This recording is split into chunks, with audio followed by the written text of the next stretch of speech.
السلام علیکم۔ حضرت امام حسین علیہ السلام کا گھوڑا ذوالجناح تمام شہیدوں کی لاشوں کے گرد چکر لگاتا اور ہنہناتا ہوا حضرت کی لاش مبارک کے پاس آ کر ٹھہر گیا اور اپنی پیشانی کو حضرت کے خون سے تر کیا۔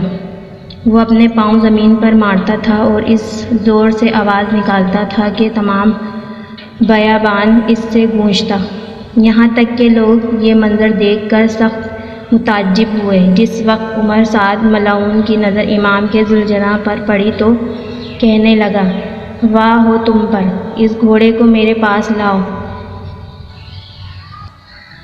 یہ گھوڑا رسول اللہ صلی اللہ علیہ وسلم کے بہترین گھوڑوں میں سے ایک ہے۔ لوگ اسے پکڑنے کے لیے نزدیک آئے تو گھوڑے نے اپنے پاؤں مار کر اپنا دفاع کیا۔ کچھ لائن مارے بھی گئے۔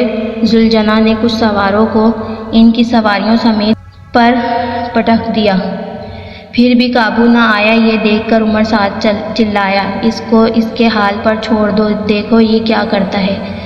جب گھوڑا لوگوں کے ہجوم سے نکلا تو امام کی لاش کے پاس آ کر اپنی پیشانی امام کے خون سے سرخ کی اور اسے رویا جیسے کوئی عورت اپنے جوان بیٹے کی لاش پر روتی ہو۔